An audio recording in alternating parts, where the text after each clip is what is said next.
Welcome to the second day of the Breakthrough Technology Conference. I hope you are well rested after a very nice dinner. Hope you enjoyed it.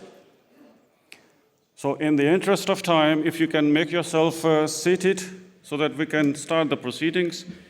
I know that some of you might have got a plan to head off early, so we would not like to delay. So, as usual, if you have just checked in, we have got simultaneous translation, Chinese, English available. The devices are there on your table. For English, choose option 1. For Mandarin, the option is 2.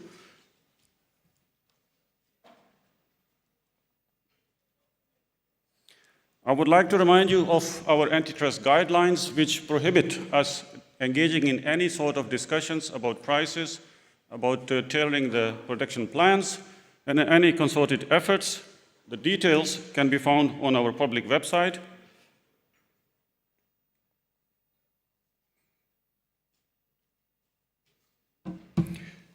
So yesterday we had very interesting discussions, starting with the opening, a very grand overview of the developments in the steel industry, how different factors can shape the choices that we are going to make in terms of those different technologies, the provision of energy, the right type of raw material, and how the intershaping of these two factors are going to determine the next developments. And now, it looks like that this is the heart of, now we are getting to the core, what those breakthrough technologies, the steel industry, and the value chain is working on. So this session is on novel and breakthrough technologies, and we will begin with our first presenter, Dr. Menglong LI. He's from HBIS. I had the pleasure of working with him over 2 years. During his time at World Steel Association, he's a brilliant researcher, and he's going to talk about HBIS DRI-EAF HyMEX process of low carbon emissions automotive steel production.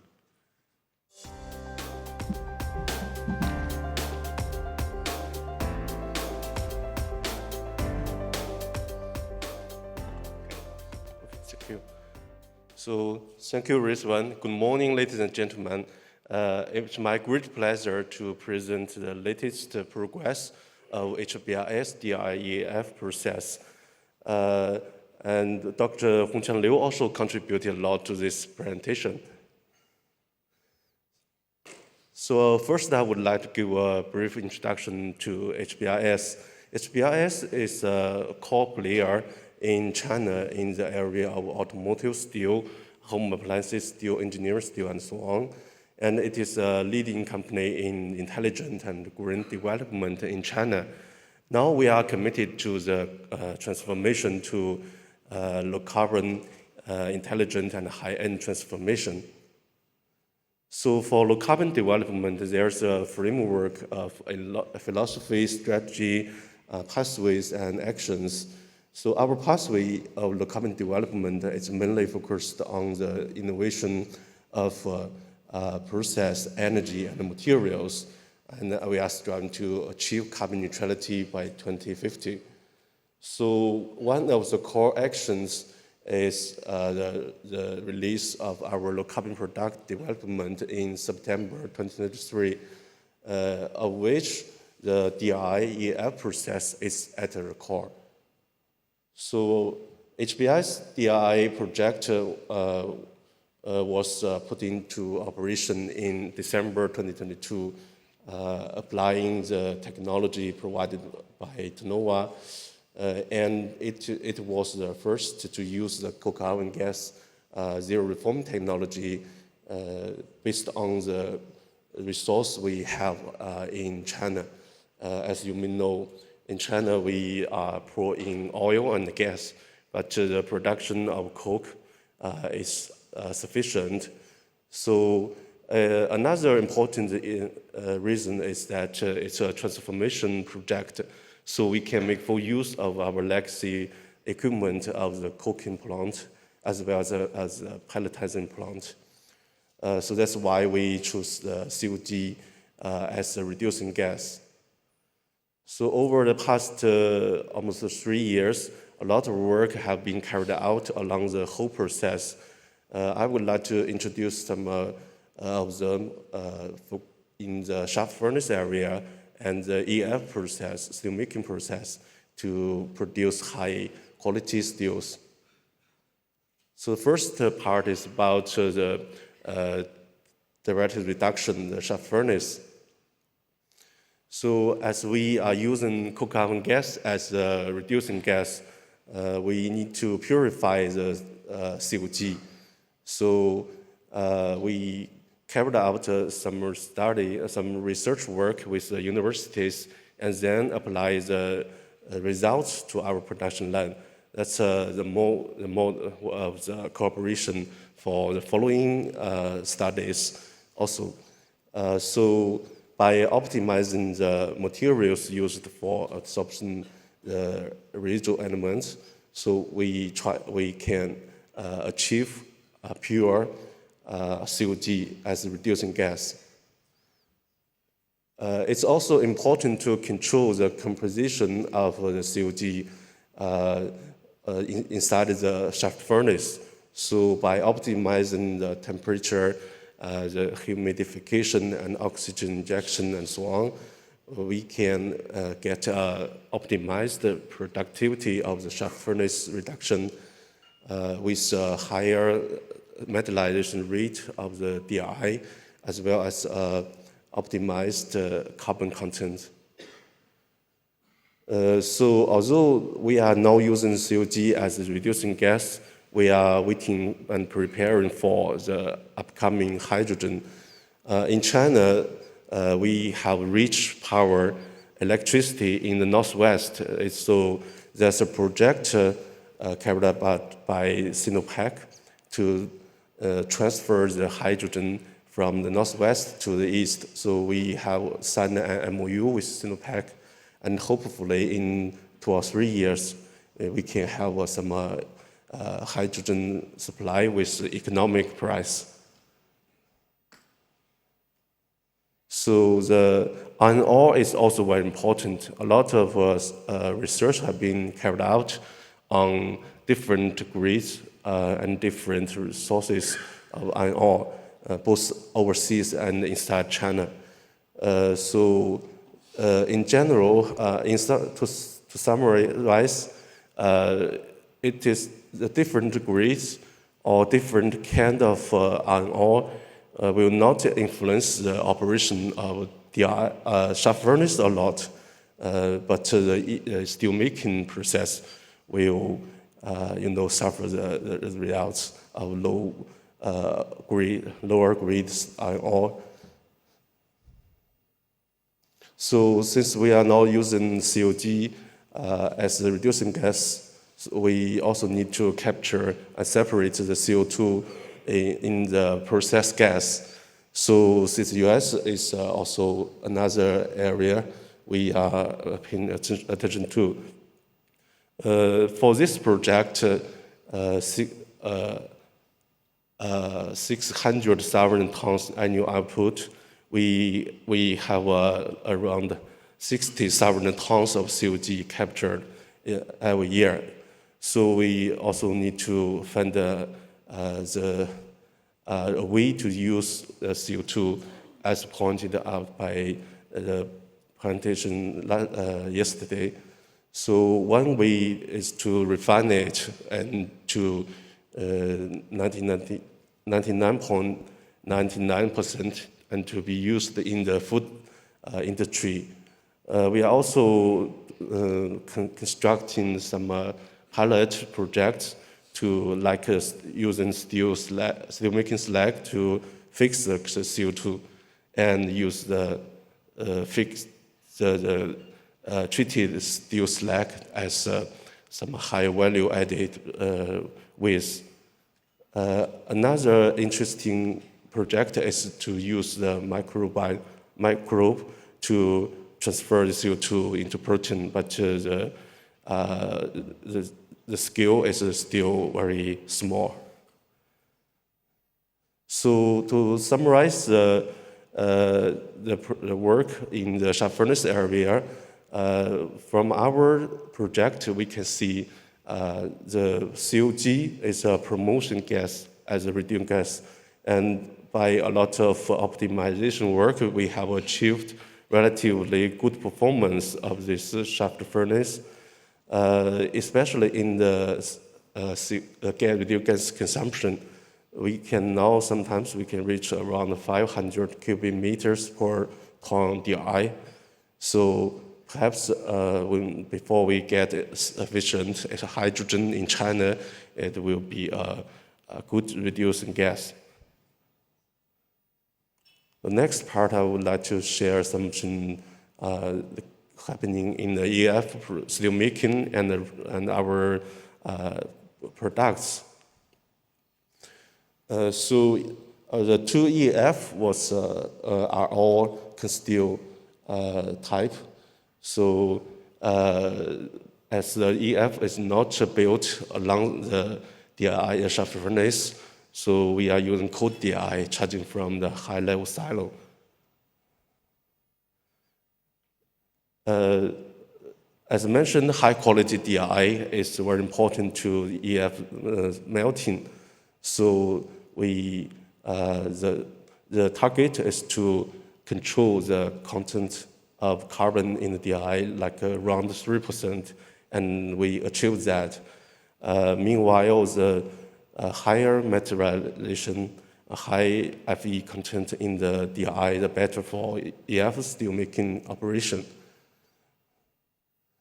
We also try to optimize bottom blowing parameters, the slag forming operations, and so on to achieve faster steelmaking.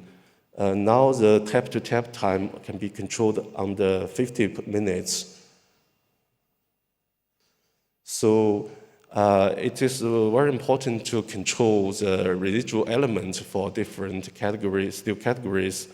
For us, we are focusing on the scrap management and hierarchical use.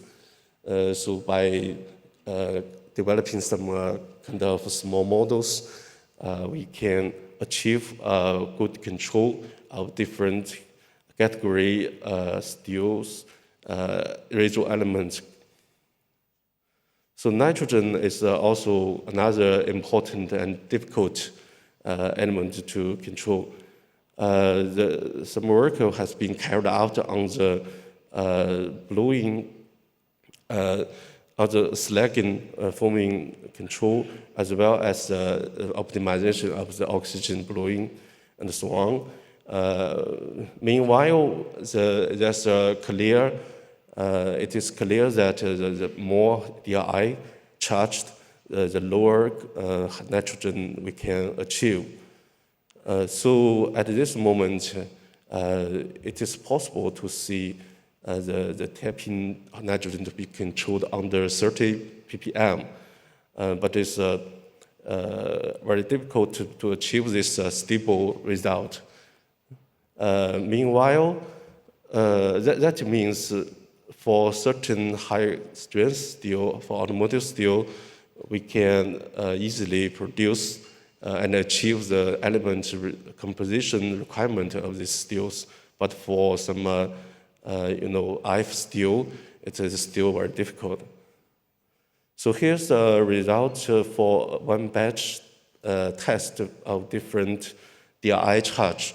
With charging more DRI, we can see, like mentioned, the residual elements will be reduced but the electricity consumption, the flux consumption will be increased and will be increased very effectively.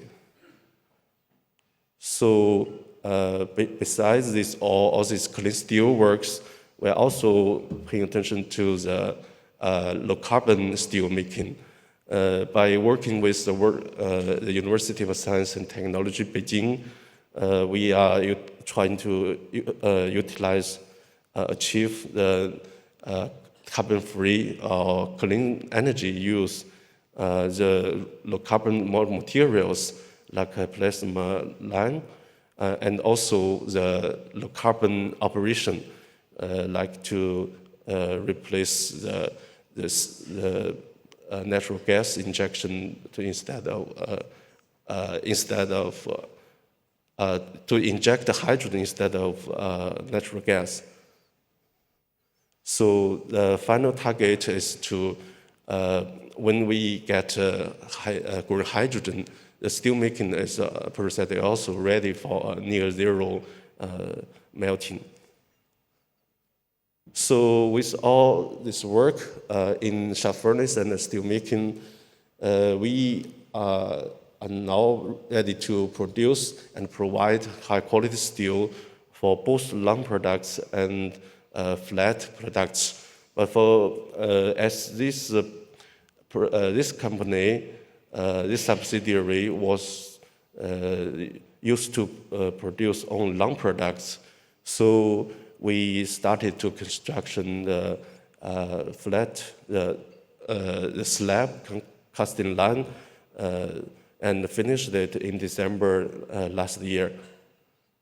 So with the help of the new slab casting line, we are now able to produce slabs for automotive, home appliance, and so on, and transfer our slabs to internal subsidiaries, internal rolling lines to get the final products.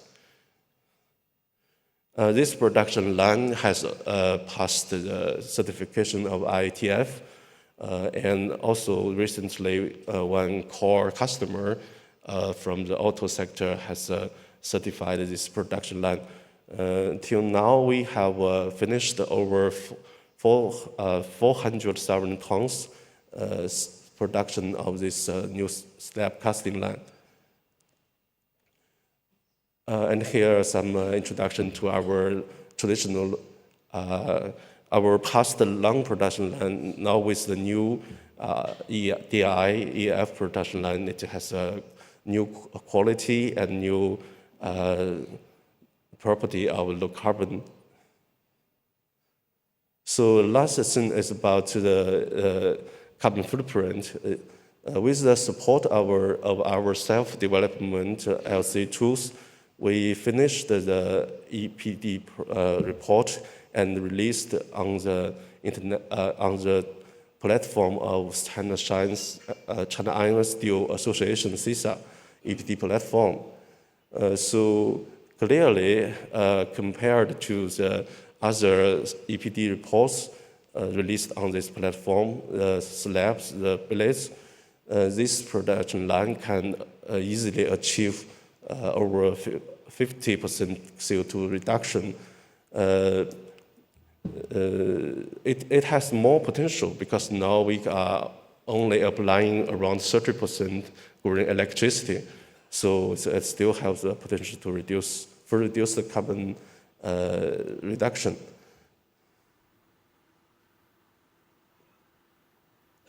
So I would like to end my presentation with overlapping photos of the past and current HBIS shear steel. And this project, we are still carrying out a lot of work to optimize the performance, and hopefully it will, and we believe it will play a key role in our way to the carbon peak and carbon neutrality. So thank you.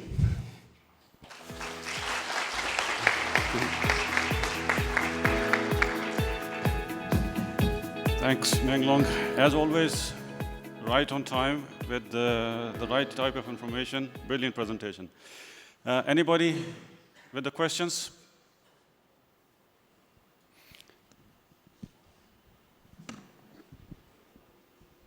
So, thank you very much, first of all, for the presentation, really very interesting.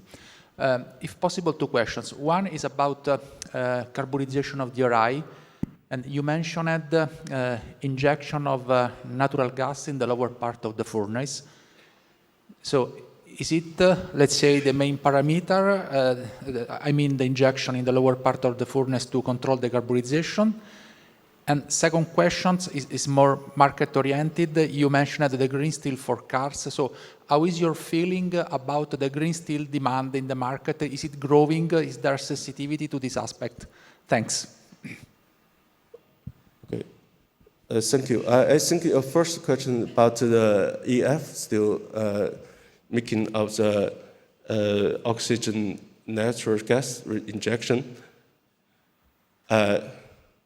So this is if we look at the CO2 emission, the source of CO2 emission for EF, after we have sufficient green electricity, the only lies in the carbon part of the injection and the oxygen lungs that help to melt the scrap and DRI.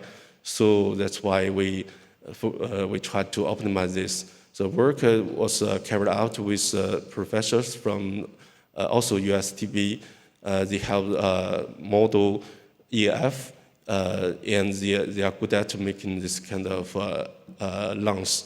So after the test, I think we will deploy this technology. I think your second question is about the demand for steel, green steel.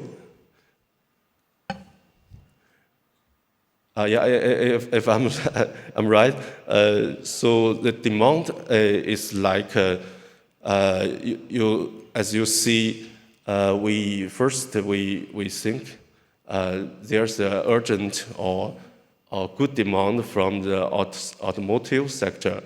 That's why we built the new slab casting line. Meanwhile, we noticed that in some area, like Europe, there's a regulation for reduction for the car sector. But in China, the regulation are still we are still waiting for this kind of regulation. So we try to make a good product matrix. We try to find customer and demands from engineering, from construction, and so on. For my understanding, from my experience, there are certain demands, but the problem is that they would not like to, cover all the costs. They would like to increase a little bit of the purchasing price, but not all the costs. So that's a problem. Hope I answered your question. Okay.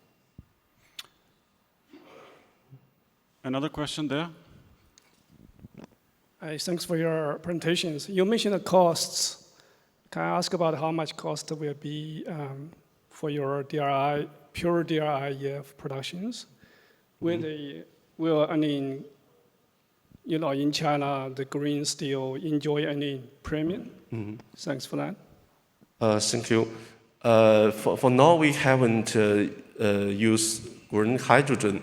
For the COG-based DRI, the cost, first I would see it's changing. Before, there's a good demand from market. So in the past, we compare the price of DRI to the high-quality scrap. At that moment, there's an advantage of that because, COG is at a relatively low price for internal use. But now the price of scrap has decreased a lot. So compared to the pig iron or hot metal, there is certain increase of price of the cost also for this COG DRI. Sometimes it's around 300 RMB, sometimes 500. So that's a problem. Okay.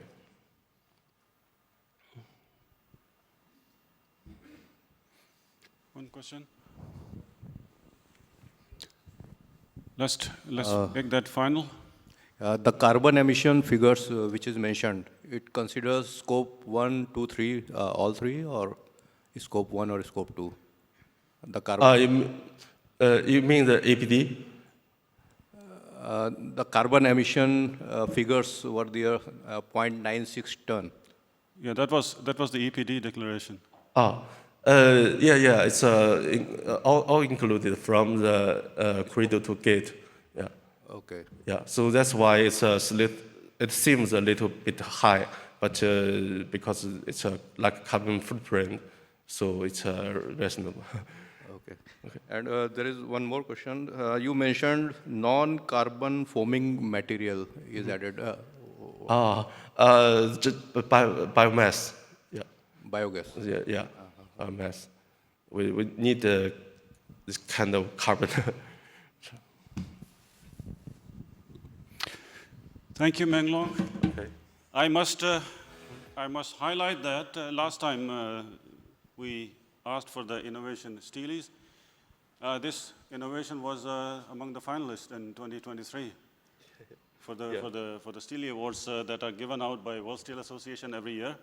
And I'm really struck by how you have really managed to make your existing technology and processes flexible. Because yesterday we had that debate about how to make the flexible operations and then using the existing technologies, reduce our CO2 footprint.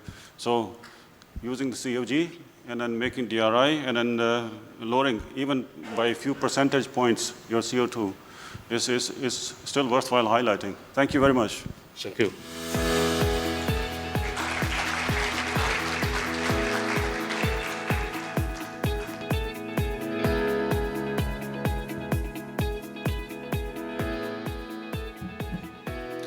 So that makes a very nice connection to our next presenter.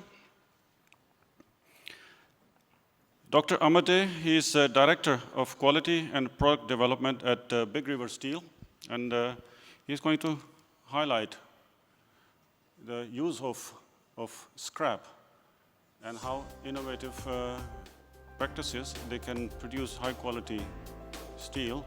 Everybody gets a bit nervous when we talk about use of scrap. So as part of our last Technology Committee meeting this year in May, we visited Big River Steel, and everybody was very impressed. I was impressed, and hopefully, Amar, you are going to highlight and then showcase the developments.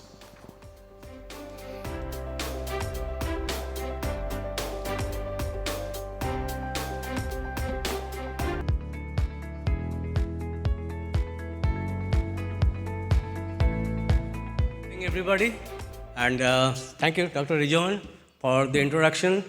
And I would also like to thank the World Steel Breakthrough Technology Committee for inclusion of this presentation, that is smart choice of metallurgy and technology for the production of new generation single-phase, high-strength, high-formable sheet steels towards low-carbon steel production. Thank you for that. And this presentation is relatively different from you have been hearing since yesterday. So a lot of blast furnace hydrogen introduction into blast furnace iron making, DRI reduction. So this presentation will take to a cleaner space in the steel making industries. So before I go into the delivery of the presentation, so I just want to get a brief introduction. Those of you who doesn't know, the Big River Steel, it is located in the mid-south region of US. It's in the Osceola of the Arkansas state. And if you can see that the landscape, the aerial view of the Big River Steel, how it is growing, evolving, compared to the traditional iron making and steel making facilities. So we have a CSP mill just at the bank of the Great Mississippi River. And then this year we have introduced another ESP, that endless strip processing mill. So that's a combined production of 6 million ton. capacity. And this slide is kind of considered as an iconic slide, like how the steelmaking technology is evolving from a typical blast furnace, iron making, and steel making integrated steel plants from traditional on the left-hand side, bottom corner, to how the landscape is changing toward a much cleaner and greener world. I hope Dr. Rizwan was a little bit, sounding frustrated the day before yesterday evening, but there are greener and cleaner world that is coming up, so that should make you a little happier, I guess. With respect to the approach to near net zero emission by the corporate strategy, it is already detailed out in our USS's climate strategy report, and BRS is fully aligned with that corporate strategy. Here, one of the important point to note that till 2030, we talk about making scrap-based steel making. And going further, there are talks about use of much more DRI into the steel production, and so and so. So I will be presenting some of this our effort. As a product metallurgist, I think we have some responsibility in how we can take or make great use of the technology that is available to make a much leaner and cost-effective product. So onus is coming onto us, basically the career metallurgist. So that's what I would like to present today, one example of how we can make use of a greater technology that is available today. So this is just to highlight that a total of 6 million ton of steel production all through the EAF. And the details of the EAF steel production have been already discussed in the last TICO meeting in Memphis. That is also available in the World Steel, I think, extranet. And this is once on the right-hand side, you see that the carbon emission, CO2 emission, through different approaches of steel making, iron making and steel making. And we are at the last, the scrap-based steel making. So it's typically 1.8 ton per ton of steel making. So we are at 380 kg, that's 0.38 ton per ton of steel making, that level. So basically, scrap-based steel making, it is offering 1/6 of what a traditional way of steel making will offer you. Now talk about the technology, the latest technology that we have. One is the CSP, that's continuous or the compact strip production, hot roll scalp. It starts from the EAF steel making, then the refining takes place, and then it continuously casts, and this is cut into smaller piece of slabs, goes through the tunnel furnace, no taking out the slab, just continuously taking through the tunnel furnace to maintain the temperature, and then hot rolled into the final hot roll scape. And even the better, I won't say better to avoid any debate on that, but there is an ESP technology now. This is offering an endless process of strip production. Basically, here we don't cut into the smaller slab. The steel is cast, and it is goes through a roughing mill for further reduction. Thickness of the slab is increased, and it goes through the induction heater to bump up the temperature that is lost during the roughing reduction, and then it is finished rolled. After finished rolling and accelerated cooling, then it is cut into smaller, individual coils. So that is the 3 coiler that we have. So here, the good thing is that now the tunnel furnace, that natural gas heated furnace is replaced by the induction heater. So basically, if you think of the reduction, CO2 emission, the tunnel furnace, it takes about 0.038 metric ton of CO2 reduction per ton of steel. But if you eliminate that, so basically you are reducing 18% of the CO2 emission by the adoption of the induction heater there. So these 2 technologies are available. And we are at like 0.33 total, 33 tons per ton of steel production through the CSP route. And the ESP route, we are yet to calculate the scope 2 intensity. But it is because of the taking out of the tunnel furnace, we are at 0.17 that per ton of steel produced. Now these 2 technologies that we have. Now just going back to these two technologies, so the CSP and ESP both, they start with a very high speed of casting and very thin slabs and very low the temperature through the tunnel furnace. So these are all the tempting factor for metallurgists to take very good advantage of how we can rethink or redesigning the metallurgical principle in making a new product that has been traditionally made with other things or principles taking into consideration. So I will just give here one example of how these technologies can be taken advantage of in making a very lean and cost-effective product that can also eliminate some of the downstream processing units. So going into that new product development approaches, I will just cite one example. In the automotive world, they are one of the biggest CO2 emitters, and that's why they go in lightweighting steel usage. So typically, the steels with 450 MPa and above, so that is 54% usage of steel in a typical passenger car.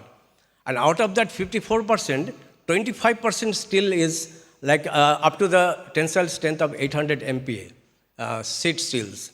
So what are those steels that is catering to the 800 MPa of tensile strength? Typically HSLA, dual-phase steel, now there's multi-phase steels, and recently the ferritic benedict steel, so that combines a little bit of moderate high strength along with some of the formability. And these are the steels, the dual-phase steels, then complex phase steels, ferritic benedict steel. These are purely ferritic steel, but we are introducing the second phase, hard constituent, just to make the high strength and moderate formability into there. And also we talk about some crash worthiness that is offered by steels. But primarily, the formability or edge shearability is main concern that automakers they look into, OEMs look into. These steels are not cheap steels. They need high alloying to generate that second phase constituents in all of them. They are high cost of production because you need specific annealing lines. Sometimes they also has to be very advanced annealing lines to generate this type of microstructure. And most importantly, these steels are high maintenance steels. They always are plagued with the problems like liquid metal embrittlement problems because of the presence of this second hard phase constituents. And most importantly also, hydrogen-induced cracking problem. So yesterday when I was all through the day hearing lecture about or presentation like a hydrogen introduction for the liquid iron making, I was always had a naive feeling, oh God, now I have to take that hydrogen out of my final product for the better performance of the steel. Now these steels are also not, these microstructures are not generated in the hot roll scalp itself. So you need like final cold reduction, pickling, and then high temperature annealing process to generate those microstructures. Now what if we generated that same strength and toughness or the formability in the hot rolled coil itself? So that's what we thought, that let us innovate a just completely ferritic matrix and then get the strength developed within the ferrite itself, so that in the hot rolled scalp itself, so you don't need that high temperature annealing, and if you need to coat that material, just do the heat to coat the annealing of the, just take it through the PGL line to make it coated. So you need a low temperature coating, so 550 to 600 degrees centigrade, in lieu of like high temperature like 800 to 830 or 840 degrees centigrade, typically required for like high strength dual phase or complex phase steels. So that, with that thing, I mean, we developed a very lean chemistry, very low carbon lean chemistry, just with a microalloy addition of microalloy titanium. This is a totally 100% ferrite. And during the hot rolling and coiling phase, so we add titanium, and the titanium that forms titanium nanoparticles of titanium carbide. These are really, really nanoparticles. I'm talking about 2 to 5 nanometer in size. And they are very cohesive with the ferrite matrix. And they offer very, very high strength to the overall matrix. And since they are not they're doing any like matrix and second phase decohesion, so edge shear ability is far, far better than the dual phase steel, complex phase steels of comparable strength.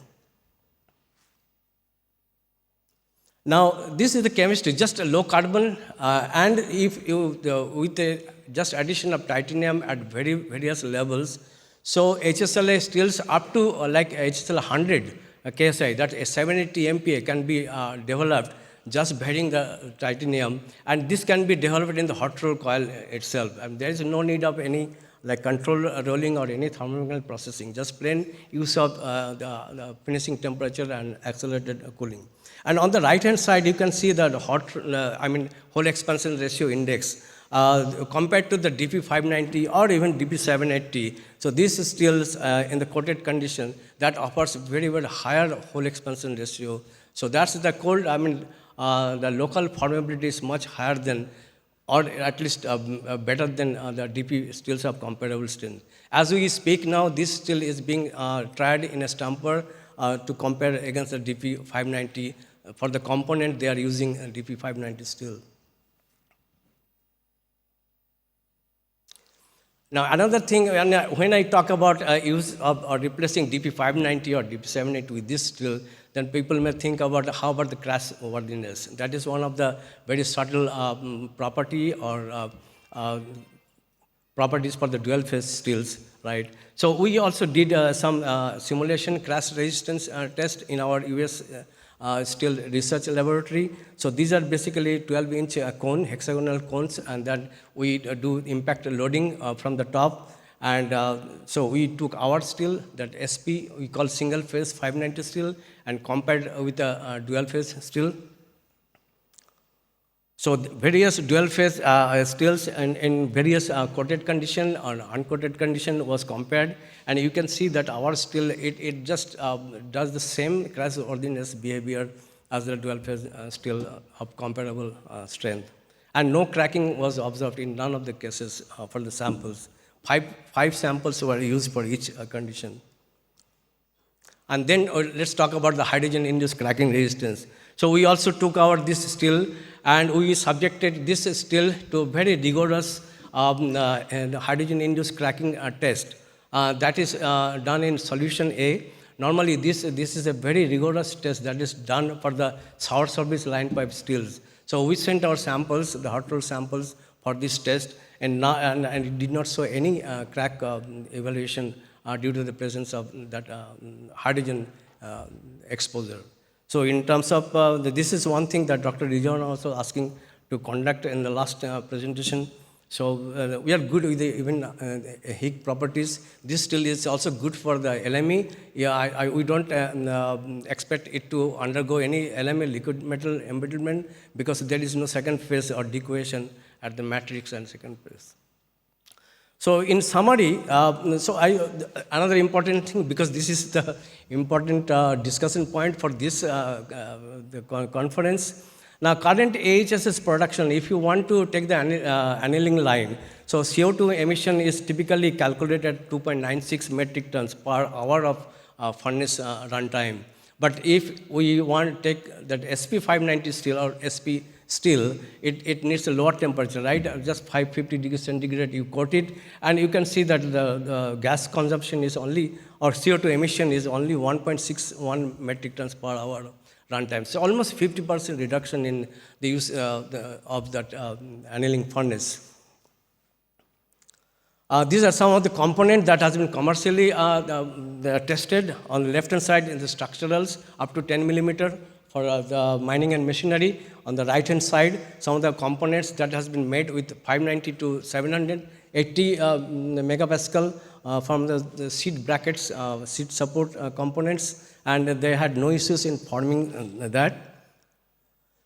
And in summary, basically technology offering one thing, but you also have, as a metallurgist, we also have to have a smart choice of that technology, how we can take advantage of that technology to better produce some products that will be lean, cost effective, and also that will offer least CO2 emission per ton of steel produced. So the development of this single phase steel will, I hope this will go a long way, and HSLA steels that requires up to 800 MPa tensile strength will be all replaced by this single phase steel eventually.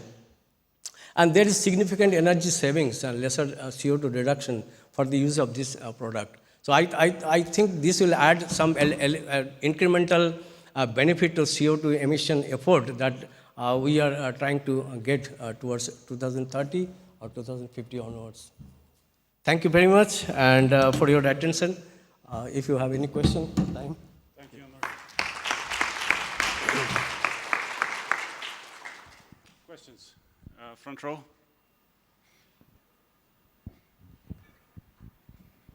Thank you very much. What's the typical metallic mix for this type of steels? Metallic typical? mix. Metallic mix. Oh. The arc furnace. No, at Big River Steel, actually, we go like 20 to 25% with the rest being the scrap. So some virgin metals, pig we add, so HBI and pigs. But it is all the structurals, right? Unlike the exposed steel, so it doesn't need very high purity mix. So that is 80% scrap plus 20% of DRI. Mix of Or pig virgin iron. metals, yeah, Yeah. right. And then one more question. Do you use any vacuum degassing during the process? Vacuum degassing process? No. No. That's EF, LF, CCM directly. LMF, DRI-EAF, LMF, and then continuous casting. Thank you. What's that? Yeah. So mostly first question is answered, but I want to know regarding the scrap mix 80%, what is the percentage of HSM, shredded, and what is the recipe of the scrap? Means which type of scrap you are using? This is all like busheling and other steel scrap, and then some pig we also use this with some HBI. So I can actually the last presentation that we made in May that discussed in detail about what the total mix that we use. So I can share that. Okay. And one more thing, you were showing that you are achieving 30% sulfur, 30 ppm sulfur level. So what is your tapping sulfur in the EF? Oh, EAF, it comes with around 0.15 to 0.2 sulfur. So most of the desulfurization in the You are LMF. doing in LF. Right. Ideal furnace. Okay, thank you. Any other question?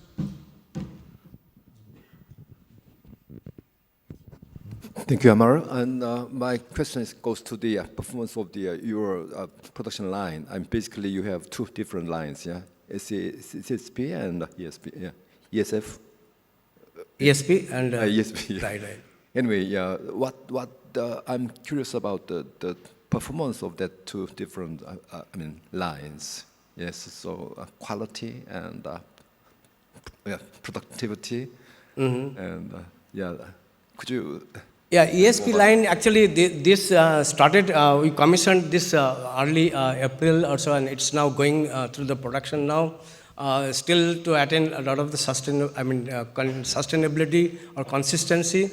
We have started taking up this titanium HSLA first, and quality is, I think I will say just absolute terms in the ESP. We have a thicker slab input here, almost 105 millimeter thickness, and it goes to the roughing, and then there are two stages of descaling practice. So the surface is much better because this ESP offers us to go up to almost 0.8 millimeter thickness hot roll scale. So what we are trying to do now, we have already taken out 1 millimeter thick hot roll scale through the PGL. So you don't have to go through any pickling or cold rolling.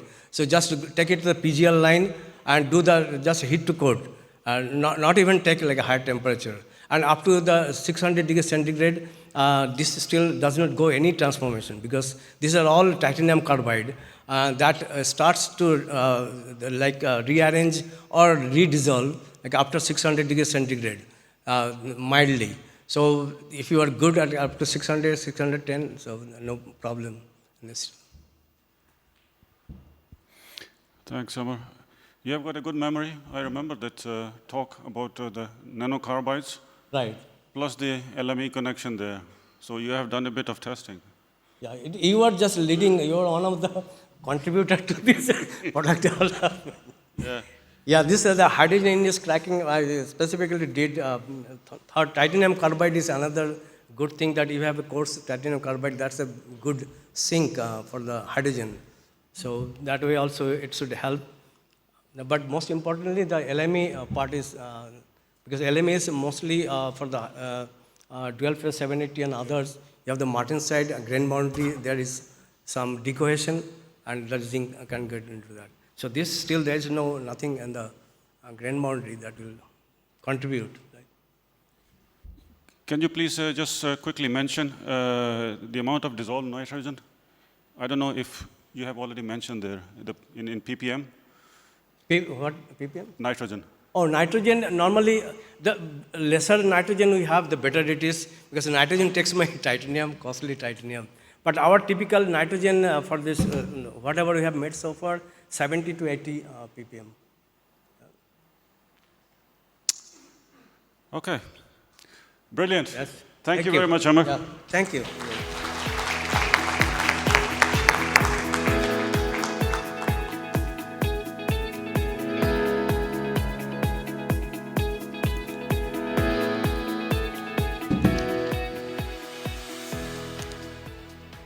It is quite unusual, normally, on the second day, so many people being in the room, and especially in the early morning session. So there must be something. Either it is this session, or it is the conference itself. I'm really pleased.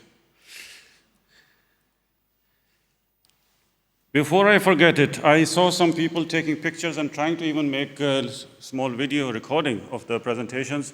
Don't worry. Probably in maximum a week or 10 days' time, all the presentations, all the recordings will be made available on the World Steel public website. The notification to all the registered participants will go out. And you will have access to the recordings, the PowerPoint converted into PDF, and everything else together with that.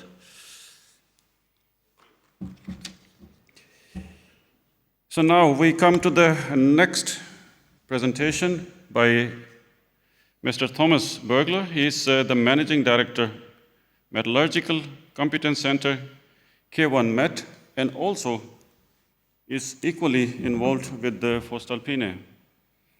He is going to talk about fast track in development of new hydrogen-based smelting reduction technologies. Please.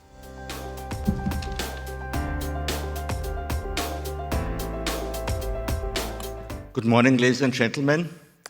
I will start with this iconic picture because this year we celebrate the 10th anniversary of the Paris Agreement. And as you see in this picture, and when you compare the actual temperatures with the temperature in the year 1850 until this year, we have valid temperature measurements on the Earth. We have already reached this 1.5 centigrade target of the Paris Agreement, and this means the 1.5 centigrade means temperature increase compared with the pre-industrial period.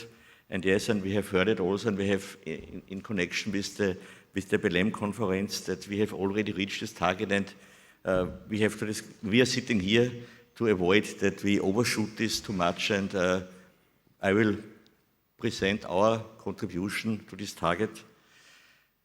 Yeah, we have to reduce our CO2 emissions, and we have also yesterday seen evaluations, diagrams of the International Energy Association, International Energy Association of different diagrams, and this you see here, we have now steel production. This is scope 1 emission, this is not scope 1 and 1, 2, and 3. These are the CO2 emissions steelmaking now, we are scope 1 at this level between 2.5 and 3 billion tons of CO2. It's the same amount what Europe is emitting into the atmosphere. And, we have to reduce this in different scenarios to the year 2070, more or less to below 500 million tons. And there are different technologies inside. I don't want to describe it in detail, but you see, and there are different scenarios with higher material efficiency and a standard scenario. But anyway, we do our homework to reduce the CO2 emissions within the next 30 years. Yeah, and also this picture we have seen yesterday, a lot of our iron-making installations has an age below 20 years, and we will not replace so fast these iron-making installations, but we have still installations, they are older than 20 years, and for this we have to develop new technologies. And for the existing technologies, yes, we use other methods like more hydrogen, like CCU, CCS for the blast furnace. But today I want to talk more about this topic of new installations for iron making. Yeah, and our job is, and from where I'm coming from Linz, and this is the Linz site. It's a 6 million ton site laid on the River Danube, and fully integrated plant. And we have a second plant. It's our smaller plant in Donawitz. Linz is producing flat products. Donawitz is producing long products. And this is our second plant in Donawitz for long products, around 1.5 to 1.7 million tons steel capacity. Yeah? And these two plants are responsible for approximately 15% of Austria's CO2 emissions. That's very large compared, because we are a highly export-oriented country, and therefore we have a very high steel production in Austria compared with the people living in Austria. And our work is to reduce these CO2 emissions within the next years. Voestalpine has a plan. We are on the first step of this plan. You see it on the top.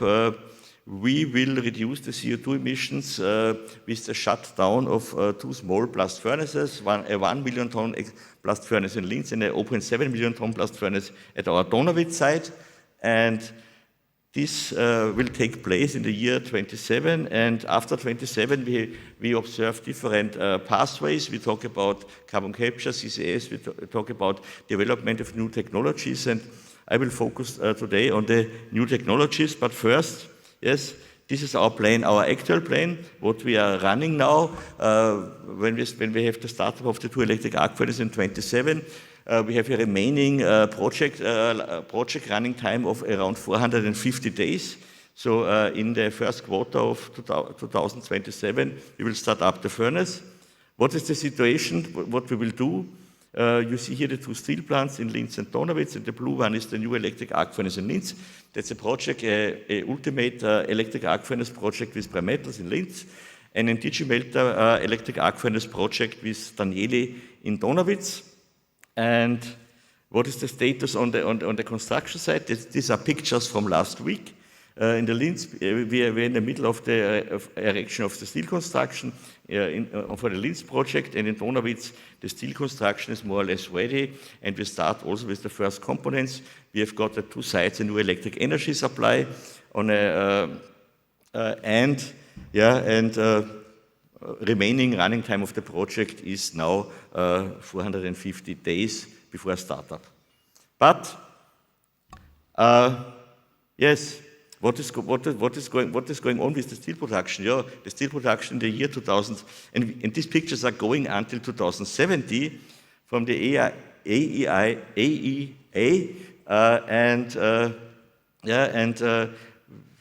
we expect steel production around 2.7 billion tons in 2070, and maybe, but I don't want to talk about material efficiency, but steel production is still increasing, and what we see in the left picture, we have also discussed it yesterday. The blast furnace production is going down, and the electric arc furnace production is going up, but there are a lot of other processes, what you see in the right part of the picture, and hydrogen, and this also is running until 2070. The pictures we have seen yesterday ended at 2050. This is the trend to 2070. Yeah, and you see smelting reduction process and hydrogen play after 2050 a very, very strong, important role. And yeah, on the other hand, what we also discussed, nothing new, we don't have scrap, we don't have enough scrap for 2.5 billion tons of steel making. There's different trends. The scrap amount is between 900 million. The availability of scrap is between 900 million and 1.2 billion tons of scrap. For 2.5 billion tons of steel, it's too less scrap. We still need iron ores. We still need ore-based metallics in the steelmaking process. Nothing new. Iron ores also discussed yesterday. We have low, medium, and high-grade iron ores in the world, but most of the iron ores are low and medium-grade iron ores, and the low-grade iron ores below 62% iron is the highest volume of available iron ores. And all these different iron ores, we can operate with all of these iron ores. We can operate the blast furnace. This is nothing new.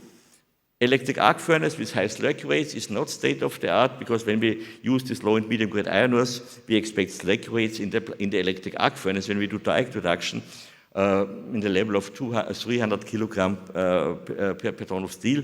For the electric arc furnace, this makes no sense. Therefore, we need new processes, because when everyone is starting with an DR shaft, then we don't have a much.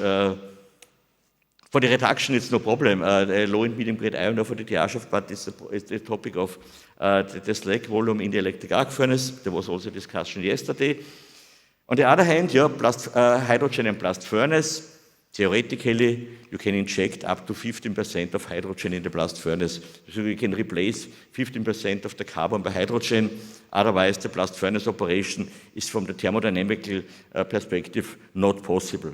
So we need a process who can treat a hydrogen-based process to treat low and medium-grade iron ores, and this is the combination of a fluid. This we see in the combination of the reduction process with the smelter. The smelter is a kind of electric arc furnace, as we know, but under reducing conditions. You can also do reduction work in the smelter, a very interesting unit, but nothing new. The concept of the smelter is now more than 120 years old. The first smelter started operation in the year 1906 in Sweden.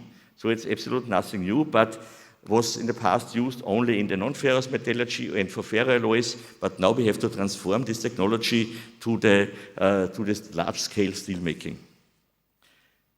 We choose a way. We have different technologies available. Primetals choose a way for the use of ultrafine iron ores with a grain size up to 500 microns. You can operate a smelter with a classical DR shaft. You can use it with other fluidized bed technologies, but Primetals choose a way to develop a fluidized bed process with iron ores in a grain size lower than 500 microns. And for this, we had together Primetals, voestalpine, and our metallurgical competence center K1Met. We have different pilot and demonstration projects. One is our PEM electrolyzer plant in Linz. This was until 22. It was the largest PEM electrolyzer plant in the world. Now it's the electrolyzer plant with the longest operation time. We had together in Leoben, in Donawitz, the HYFA pilot plant, where we made the first trials with the HYFA technology. And at the end, K1Met and voestalpine has also the hydrogen plasma smelting reduction plant in Donawitz, where we do direct steel making of ultrafine iron ores in one step. But in a moment, I want to explain a little bit more about the so-called the electrolyzer plant. This plant is now the longest operating PEM electrolyzer plant in the world, with an operation time of 25,000 hours. And we are very satisfied. The technology provided Siemens Energy. And yes, we operate, we learn here as steel producer what is the availability of the electrolyzer plant, how the membranes are changing when we have to replace the membranes, the modules. It's a very important knowledge we gain with this electrolyzer plant. We add now to this is a low pressure plant. We have a pressure, electrolyzer pressure of 500 millibars. This is a low pressure electrolyzer plant, and we add, and for the HYFA smelt process, we need a compression. We need a hydrogen in the level of 10 bars. So we add now a compression and storage of 1 tons, and this project is now running, what you see to the electrolyzer plant. And Now I came to the main topic. We want to show the full production chain from hydrogen, from ultrafine iron ores to green iron and slag with the high-force melt project, with the fluidized bed reduction technology, and with the smelter. And we developed these building blocks, this concept, together with the key partners Primetals, voestalpine, Rio Tinto, and K1 Met as the scientific partner, together with funding from the Austrian government and the European Union. We developed this project, and I will show you now a short movie about high-force melt. Green Tech Steel, our path to a green future. With Green Tech Steel, voestalpine is following a clear step-by-step plan for the transformation of its steel production. Our goal, by 2050, we want to produce steel with net zero CO2 emissions. To achieve this goal, we're conducting intensive research into new production processes and the use of green hydrogen. Our aim is to be able to continue producing the highest quality steel in the future. voestalpine is taking a completely new approach with the high-force smelt demonstration plant, a unique research project carried out together with the international plant engineering company Prime Metals Technologies and Rio Tinto, one of the world's largest mining groups. This milestone is the first plant worldwide that combines two innovative processes, the hydrogen-based high-force section with smelter technology. The raw material base for the high-force process uses ultrafine ores with an iron content of 50 to 70%, the most widely available worldwide. Direct reduced iron is produced here using a hydrogen-based process in a fluidized bed reactor. This is melted down in the smelter into hot metal while the slag is removed. This produces hot metal for further steel production. High-force smelt is being used to study the production of high-quality steel grades with net zero CO2 emissions. The green hydrogen for the process comes from the world's longest-running PEM electrolysis plant, H2 Future. Research already completed on hydrogen production will be selectively developed further in the H2 Future follow-up project. Commissioning of the promising new hydrogen-based process route high-force smelt is planned by the end of the 2027 calendar year, with the project running until 2030. With total costs of around 170 million euros, high-force smelt is not only voestalpine's most ambitious research and development project, but also Austria's largest research project for climate protection. voestalpine is once again asserting its quality and technology leadership with an innovative mix of raw materials and efficient processes for sustainable steel production with net zero CO2 emissions. Green Tech Steel, our path to a green future. voestalpine, one step ahead. Yes, and this is the flow sheet of the plant. If you use sinterfeed, on the left part we can grind it. Then we had the preheating cyclone cascade. We preheat the material up to 700 centigrade, and we can also there transform magnetitic iron ore to hematitic iron ores. Then we go to the reactor cascade, and then we can produce HCI. We can use the sponge iron directly in the smelter. We can store it as HCI. We can add there the carbon. As carbon we can use biocarbon, and at the end we produce between 2 and 3 tons of green hot metal and also slag compared with the blast furnace slag. So this is very important also for the cement sector. A short view for the fluidized bed reactor cascade. We can treat all global available iron ore grades with every iron content and with every mineralogy, as a hematitic, magnetitic, sideritic iron ore, because sideritic is also very important for Austria. Yeah, hydrogen is available in the level of between 1,200 and 1,500 cubic meter per hour. Yeah, and we expect a metallization between 85 and 93%. The final reduction we can do then in the smelter. And and the slag, we can also modify the slag analysis in the smelter, what is necessary for our cement partners. Yeah, a short view to the smelter. I don't want to explain it in detail. I think in the next years we'll follow more presentation about this.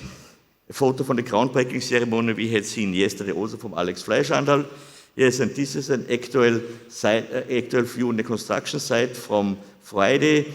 You see on the right side, you see the pictures. We are now doing the civil work for all the buildings.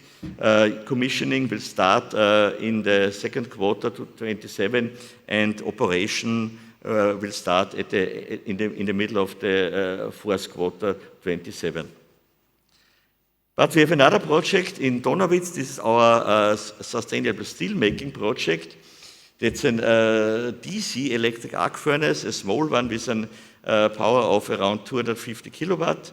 And where we do reduction, where we produce steel without carbon directly in a hydrogen plasma. We tested this plant now for 2 years. We have this plant in batch operation. With one heat, we can make 50 kilogram of, let's say iron. And and now we have decided to upgrade this plant with a gas recycling for a continuous operation. Compared to the blast furnace. This is, now we are in the ordering of the different components of this plant. Yes, and how it will look like. The existing part is this blue one part, and we add a preheating system of the iron ore, a recovery of the hydrogen. And we also with a cyclone cascade, similar to the HyMEX project. Yes, and next year we're going also in operation with this plant, and then our target is to produce 200 kilogram per hour of steel directly in one step. This was a short overview about the projects in Austria, what we are doing in Austria and Europe, and to meet the requirements for the Paris Agreement. And it's not TL9. It's sustainable steelmaking is coming now to TL6. HyMEX is coming to TL8. But we want to be ready for the next decade when we do the next development steps for rolling out these technologies. Thank you. Excellent overview, Thomas. I'm really impressed, like always. Brilliant. Before I start taking questions, I am always intrigued by this disparity between the different electrolyzer technologies. If you have got an alkaline type, your life is much easier. You have it on gigawatt scale. So if you would like to scale up your technology, you have got your life much, much easier. You have it, let's say, upwards of 600, 700 megawatt, and you have got a good grid, stable. I see that you are working on the PEM technology, and it must have got some reason. The reason was that there was a research. The first reason was that there was a research call in the year 2015 from the European Union, build us the first industrial PEM electrolyzer in an industrial environment. And we wrote the proposal for voestalpine together with Verbund, the Austrian renewable energy provider, and we won this call. And therefore, this was the decision for the PEM technology. And Siemens Energy in Austria, Siemens Energy in Europe is now, depending on the results of our plant, Siemens has constructed the gigafactory in Berlin, and they build now electrolyzer modules with exactly this type, what have been developed in Linz, with a total amount of 2.5 gigawatts to 3 gigawatts. Siemens is also rolling out this PEM electrolyzer technology. The modules are the same for more than 200, 300 megawatt. You need more of these modules. Yes. But it is clear, and we see that the models are very flexible. We operate this plant in the moment only in phases where we try now to produce hydrogen in the level between 4 and 6 euros per kilogram. This is possible with an electric energy price in Austria in special phases. around 20% of the calendar time. For a continuous production, we had in Austria an electric energy price of 100 euro per megawatt. Then we are in a level of 8 to 12 euros per kilogram. This is clear, and the models are operating very flexible, more or less no maintenance. The models are remote control from Verbund in Vienna. So for us, it's a very stable technology. Changing of models is very easy. There's no caustic soda, caustic potassium inside. For us, it's a very valuable technology, and I think it's also necessary in the electrolyzers to have to go. Alkaline electrolyzers are now known for 100 years. I think it's now time also for a next step. So our plant, and also when we want to build a larger plant, now are coming the 200 megawatts project also from Siemens Energy, so also the PEM electrolyzer is coming. It's my opinion. One should not be sentimental towards technologies, but for some reason, I am. I have got big hopes on PEM because it has got the promise at least to solve one problem, and that is the problem of intermittence. Because with the current batch of windmills and solar panels, the alkaline types have got a massive problem. Yes? Because if anything goes wrong there, you have got 50 minutes delay or anything, you have got a stoppage, and then you're in big trouble. I see the flexibility. The PEM is going up and down within 10 seconds. Yeah. Yes. What is the current scale, did you say? Good. The current scale, what is the biggest PEM you can make right now? Now one model has a size of 750 kilowatt. And when you want to build a 400 megawatt plant, you need the number for this. Yes. But one model is 750 kilowatt. One other thing that you will need to really start working on, and not only you, but the industry, that simultaneously together with building the PEM technology, the storage of hydrogen. Because if you're working, if you're producing hydrogen, with the intermittent technologies, you will need buffer. Yeah, we need this buffer. So we need, on the one hand, for a short time storage, you have battery storage. This we also add now. We add now also to the PEM electrolyzer 20 megawatt hour battery storage, also to increase the operation time with more or less cheap electric energy. For intermediate storage for days to weeks, we need the hydroelectric storage in the mountains, and for a long time we need the underground storage of hydrogen. I had not mentioned it, we are also part of hydrogen storage projects in Austria. For example, 90 terawatt hours natural gas is stored in Upper Austria, in our region, for the yearly demand of Austria in underground storage in depleted oil and gas fields. And we operate there also one field with storage of hydrogen. So also we are involved also in such projects. We need the long-time storage for the summer-winter shift because we have tremendous amounts of excess renewable energy in summertime, and we need this in wintertime, and we have to shift in Austria 10 to 15 megawatts, 10 to 15 terawatt hours electric energy from summer and winter. As an example, 10 to 15 terawatt hours are 150 million 100 kilowatt hours batteries in cars. So this means 10 to 15 terawatt hours. And this you cannot do with water, this you cannot do with batteries. No, this can only be done with hydrogen. Or maybe together with CO2, with artificial natural gas. Because yesterday we have heard a project about methanation. Yes. You can also store it as synthetic methane. It's also possible. So this I see also as use cases for methane, for example. Good. Questions? Front row? What is the size? Mic. Wait for the mic, please. The size for HyMEX. The size for the project, the size for the plant is, the demonstration plant is 2 to 3 tons per hour. This is exactly scaled to the availability of hydrogen. Okay. But the industrial plant could be the level between 50 and 100 tons per hour. Okay, but I am talking about the size. I don't know. The diameter. Yes. The Diameter of the reactor. What size required? The diameter of the reactor is at the level of 2 meters. Okay. But in this demonstration plant, in the industrial plant, it's a bigger diameter. Okay. But in this demonstration plant, we have 2 meters diameter in the fluidized bed reactors. Okay. Thank you, sir. Thank you. Any other question? So before I let you go, Thomas, one thing that you mentioned there, and then that was in your initial slides, I think it was slide number 10, where you highlighted the different approaches towards decarbonization, and one of them was the material efficiency. Yes. Around 29%, I think that was in the context of manufacturing scrap, and then that probably is the automotive manufacturing scrap. So just take the example that if one of the automotive is our green steel consumer.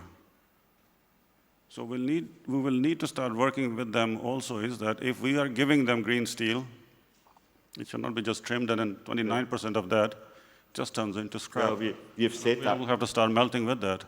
We have set up also a common project with our OEMs that when we deliver the coils that we get after the manufacturing of the car parts, the prompt scrap back. So this is also a project because the scrap what voestalpine need, especially in Linz, is no obsolete scrap. This is a really prompt scrap. But we have also we started projects to upgrade with the help of digitalization. Also the sorting of the classical shredder scrap is also very, very important. So we have to bring here more material back to the steel plant. But we cannot make 3 times more scrap than available. So this is clear, but it's small amounts, but it helps us to increase the high-grade scrap. Yeah? Wonderful. Yeah. Good morning. Good morning. What are the specifications of iron ore? You have shown that the Fe content is 50 to 60, 70%, but what are the size requirements of iron ore? What fines means what? Yes, fines means in the grain size, between 0 and 6 to 8 millimeters, the classical sinter feed. Lump ore is not possible because lump ore you can use directly, but you can treat sinter feed also in the drying and grinding step, where you have directly concentrates from the iron ore producer. But the maximum grain size is sinter feed 8 millimeters, 8 to 10 millimeters in the grinding unit. So it will take directly 0.15 to 8 mm, or it needs a calibrated size of 6 to 8? The iron ore size. Yeah, but the maximum size, what is possible, depending on the throughput of the grinding unit, but the maximum size is between 8 and 10 millimeter. Okay. So we are flexible, yeah. Sir. And we are flexible also when we have more experience at this plant, 29, for testing other iron ores. We have selected now together with our iron ore partners iron ores for the project, but this plant is also open for testing iron ores from other companies to run these trials also. But not in the first year, but beginning of 29, we are open for other corporations. Brilliant. Thank you very much. Okay, thank you.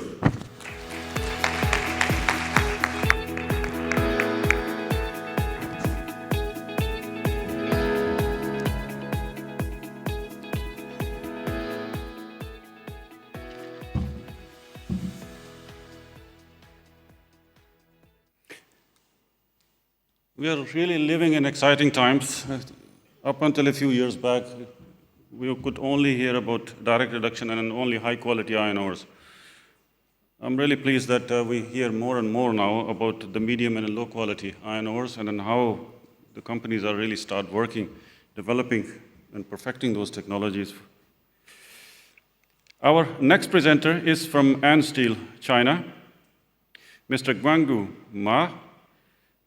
He is speaking about the research and pilot plant building of hydrogen-based iron ore direct reduction with fluidized bed in Ansteel, China. I had the pleasure of visiting the facility this year, and it had been recently inaugurated, and I hope that you are going to highlight all of those details that I could see personally.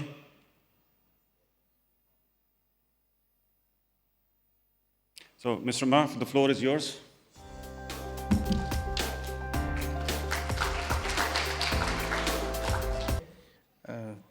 Good morning, ladies and gentlemen. Many thanks to the World Steel Association, and especially Dr. Rizwan JANJUA, inviting me here and give a presentation. My presentation is for research and a pilot plant building of hydrogen-based iron direct reduction with a fluidized bed in Ansteel. My name Rizwan has introduced to all of you. So the content including 3 parts. Firstly, I want to give a status and action for my company. And secondly, I want to talk about the research on fluidized bed, hydrogen reduction, the technology, the design, and also the other things. And for the third, we based on the research work and the design, and we build up a pilot plant in Ansteel, Baiyuquan site. And for the first one, I would like to talk about status and action. Firstly, is a new process for lower carbon emission are underway.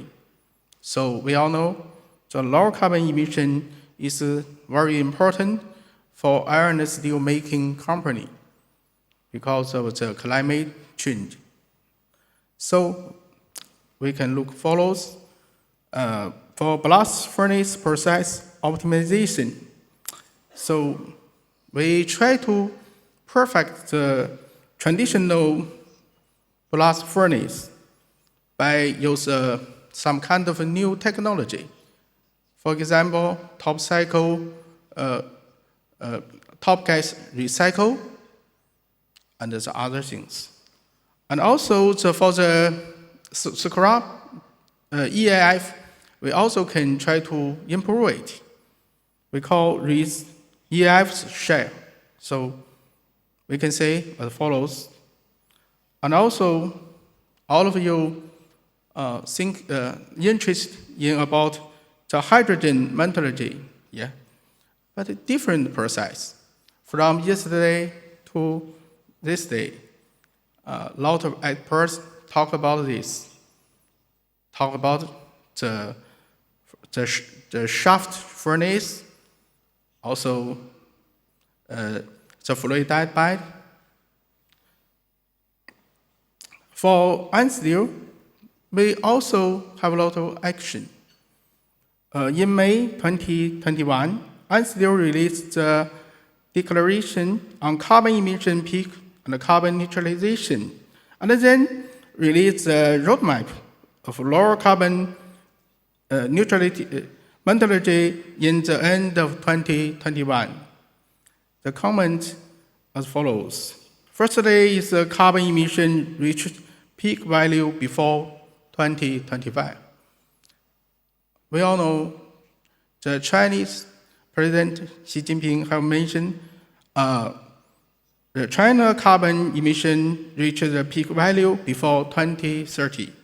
So we want to early 5 years.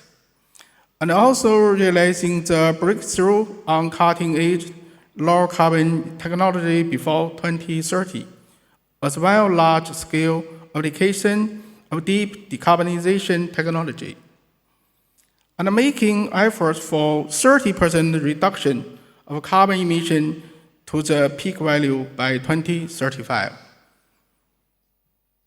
And the next is sustainable development on low carbon metallurgy, becoming one of the first steel-making companies that can achieve carbon neutralization in China. Bao Steel mentioned about they want to achieve the carbon neutralization in 2050. And then we talk about, we try to figure out 5 planning routes for the realization of lower carbon emission in Ansteel. So, firstly is business process redesign. And secondly is the resource consumption downsizing. And also the energy structure optimization. Also green mine demonstration project. As we all know, Ansteel have a lot of mine, iron ore mine, yeah. We have a lot in Anshan site. And also in Panjahua site, also in Benxi site, we have a lot of site for iron and steel making. And also, last but not the least, is the pioneering technology innovation. We talk about this, and we are thinking about this. I think it's a key point. And secondly, is a research on fluidized hydrogen reduction. Firstly, I want to give a comparison between the fluidized reduction and the traditional blast furnace process. Firstly, we can try to think about the advantages. Firstly, it's a no-sinter plant. We can kick off sinter plant. And we can also pellet plant, and also coke oven, because we don't need coke, so no coke oven. And the lower waste and the carbon emission, of course. And also use thin iron ore as charging material. And also in the past, the process can achieve fast mass and heat transfer and higher adaptation to raw materials. So, and follows is the process. In short, we use iron ore, and then we use renewable energy, wind power, solar, and we generate green electricity, and then we can use the green electricity to generate hydrogen. And of course, also we can generate oxygen. But people also we focus on hydrogen because we use hydrogen to achieve the reduction. So we get the DRI, and later maybe we can get the HBI. Now we give a comparison for 4 hydrogen-based fluidized reduction technologies. And firstly is the melt, and also HyMEX, HyFlow. And our technology is HyFree. And here we give a comparison.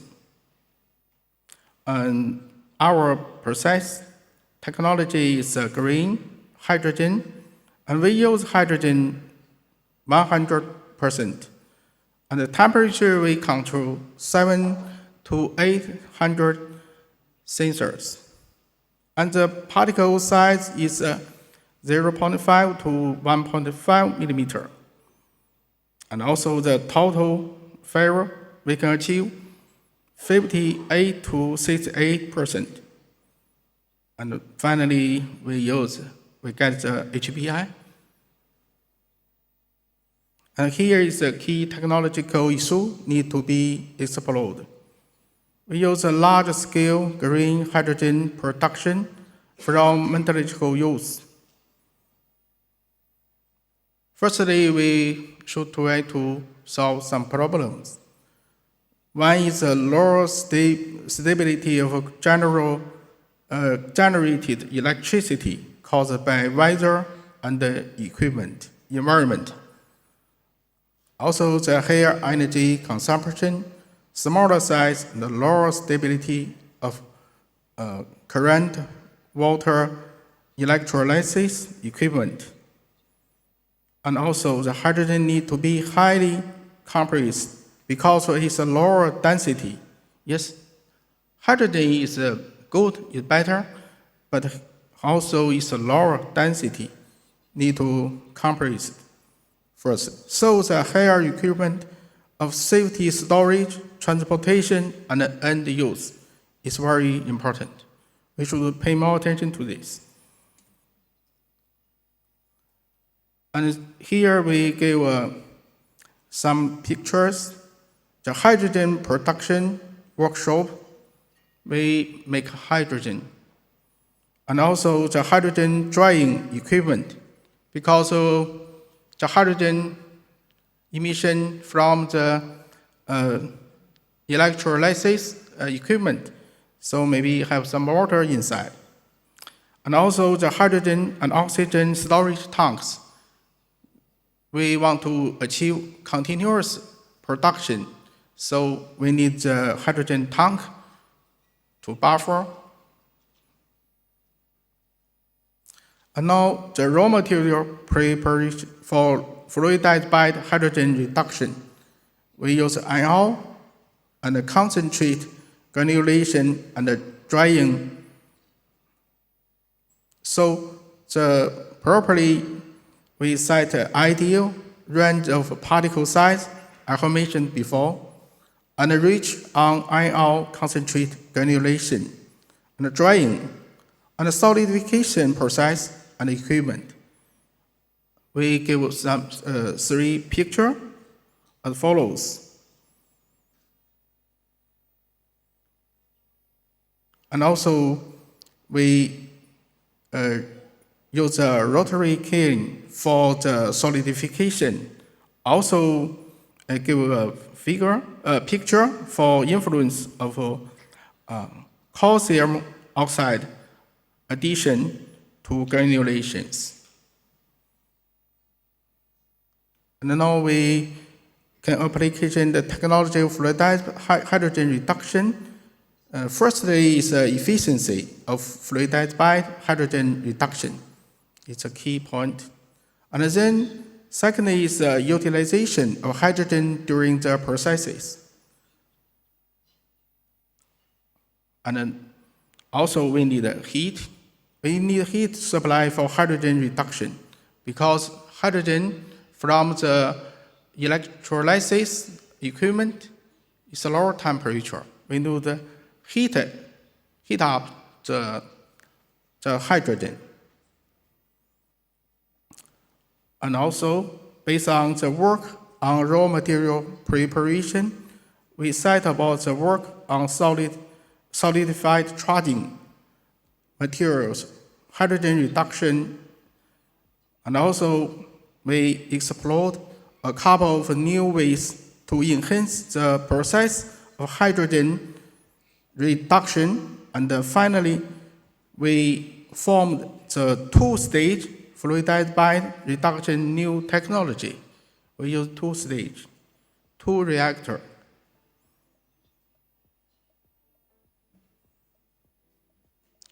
And based on the former research, the former hard work, especially our leader, Fengqiang Liu, is here, take part in this meeting. He held more than 30 times meetings, try to achieve this new technology, this new pilot plant. And also the pilot plant building in Ansteel, Baiyuan site. And firstly, I want to give overall objective and the main technical economic parameters. The energy efficiency of hydrogen production increased more than 10%, and the cost decreased more than 30%.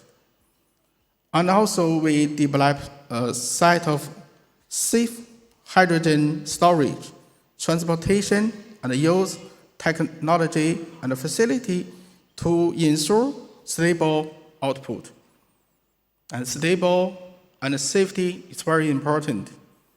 And develop and form a series of raw material preparation and reduction technology for fluidized by hydrogen metallurgy based on Ansteel's current iron ore resource. So we should focus on, based on iron steel, the iron ore resource. We use our own resource. And also design a purchased technology of hydrogen iron making with 500 million DRI output in Ansteel. And our pilot plant is about 10,000 for 1 year, 10,000 tons per year. And later, maybe we try to design a bigger one. It's 500 million tons per year for DRI. And here, I want to show a flow chart. We can see the wind power or the solar to generate green electricity. And then we use electrolysis to generate green hydrogen. And we use, I have mentioned before, two-stage, two reactor 1 and also reactor 2. And also the raw material charging from the top.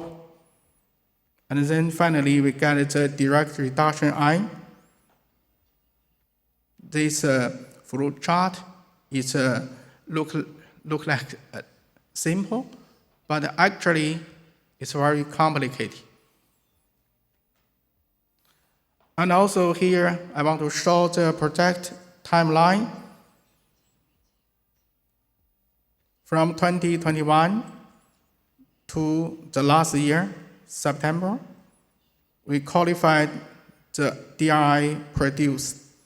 Metallization rate, we achieve more than 95%. So it's hard work. It's a long discussion and also research work. And here we go. In the end, we build up a successful pilot plant, and the pilot plant can run and qualified DRI have been produced.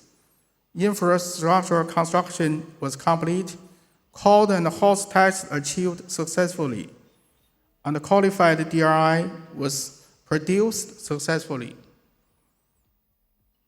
But during this process, a lot of persons do the hard work. They try their best to do this. And as follows, I have several pictures to show.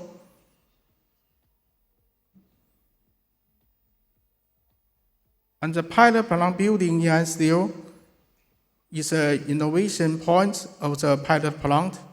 The innovation point, firstly, is a high-free.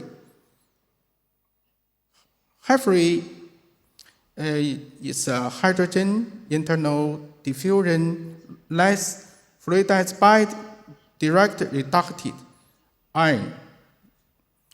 This kind of technology can use 100% hydrogen as reductant with two-stage fluidized bed has been developed and start test run in Ansteel in 2024. It is the world's first green hydrogen fluidized bed DRI,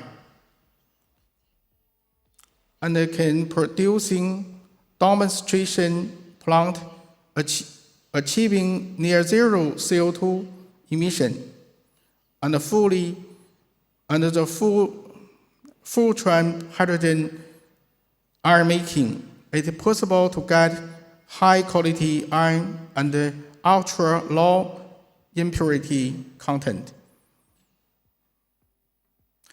And this year, last month, we have a successful produce more than 200 tons.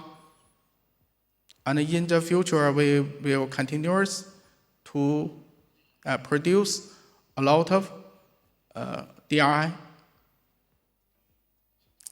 And based on the Ansteel iron ore resource, a series of raw material preparation and reduction technology for fluidized hydrogen metallurgy has been developed, and the puzzle of particle sticking together is rich in reactor has been widely sold.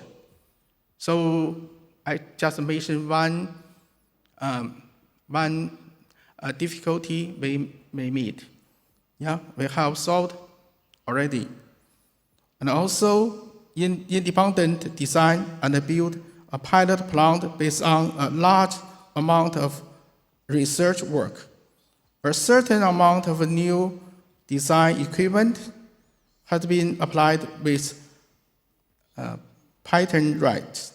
Yeah, have our own patent rights.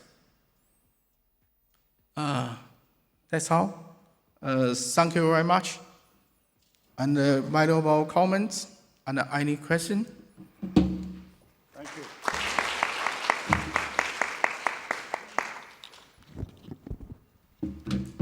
Questions?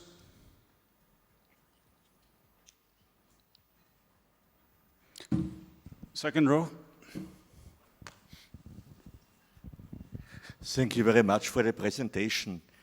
You mentioned impurities lower than 0.1%. What are the impurities? What do you mean with lower than 0.1%? Because there's still the gangue content in the iron ore.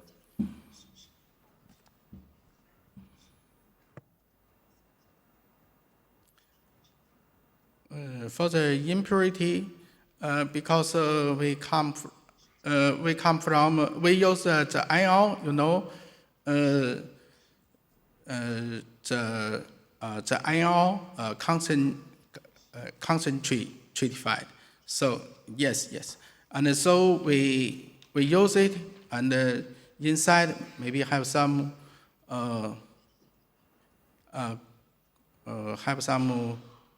how to say SiO2. Yes, and also have some other impurities. But lower than 1% is pure iron oxide. There are no impurities because... generally speaking, I have mentioned before, the metallurgical reduction rate is we can get more than 95%. So here maybe, so the impurity maybe a little higher than this. Yeah.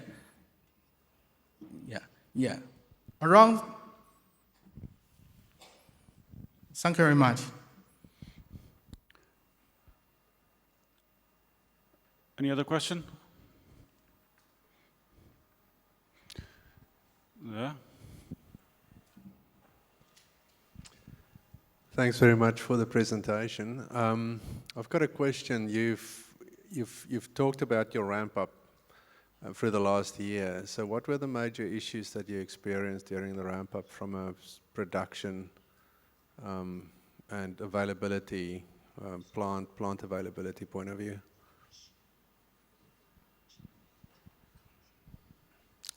That's really a good question. We also have thinking about this, and also the leader in Ansteel, we hold some meetings for try to think about this. The key point is normally we use 2 stage, and later maybe we use with 2 stage or 3 stage, and also this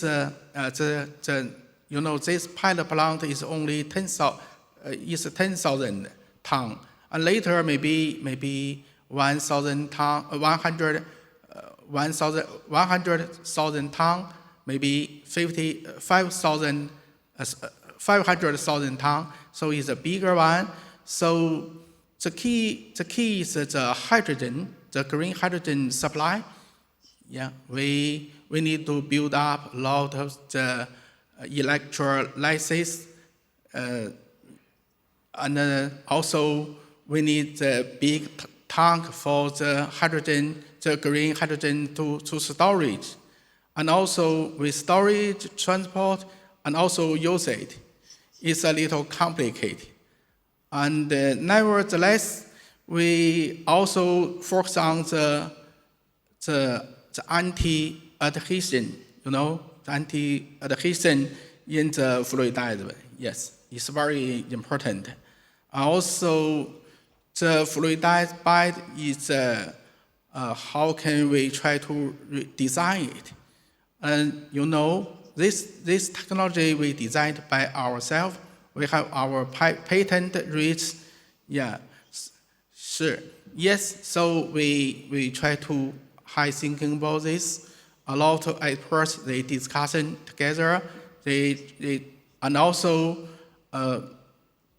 because we build up the pilot plant, so we meet a lot of problems. So we will try to optimize the operation. Yeah. And also, in the future, we design the new, bigger plant. We should kick off this kind of problem. We solve them, and also we try to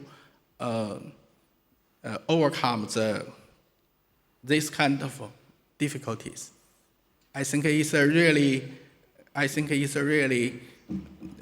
question. Thank you very much. Thank you, Mr. Ma. I take your point there because in any scale-up, at least somebody working with hydrogen, the biggest bottleneck would be the grid stability and how quickly or how efficiently you can make your hydrogen. And if the grid is stable, and then probably in your case, you have got quite a lot of nuclear available there, that might help. But with the current state of hydrogen generation, solar and wind are going to struggle with the scale-up. Excellent presentation. Thank you very much.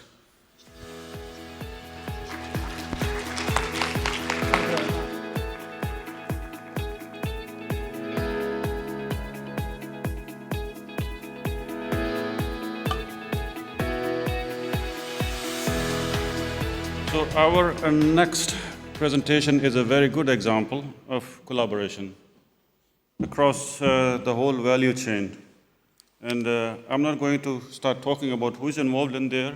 I will let Chris Page talk about it. He is the director of project NeoSmelt. Chris, the floor is yours.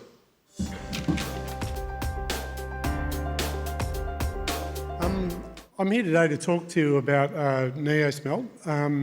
And what it is a project where we're collaborating to try and accelerate the decarbonisation across the steel value chain. So when I say that, we're looking from when it comes out of the ground right through to when it goes into a BOF.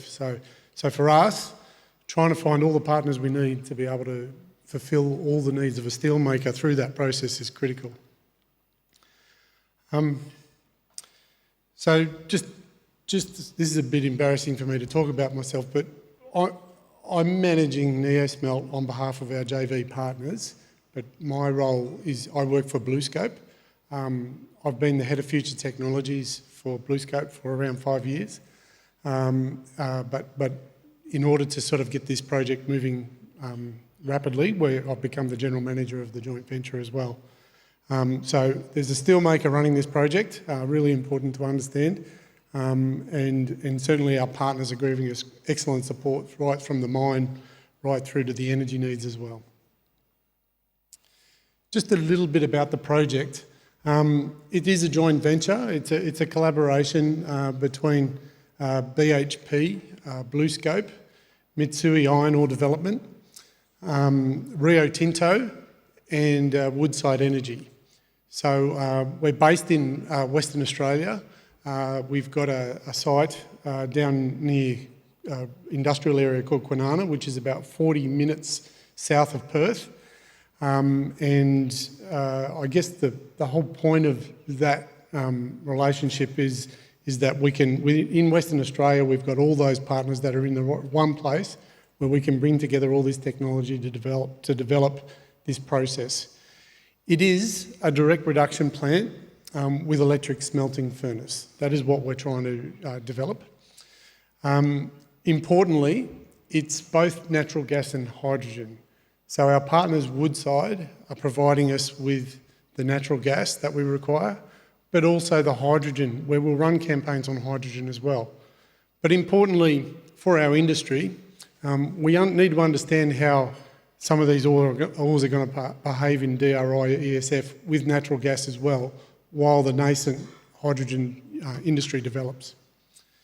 The capacity of the plant is going to be around about 30 to 40,000 tonnes per annum, and it's an 8 tonne per hour pilot. And I'll talk a little bit about why we've chosen that size as well.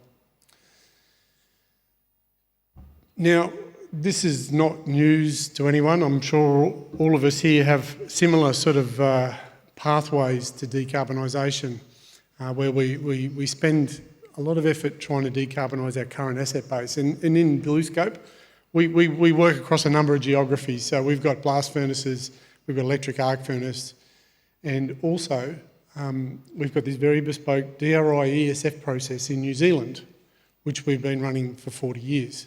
So we have a good understanding of turning ores into iron through this process as well.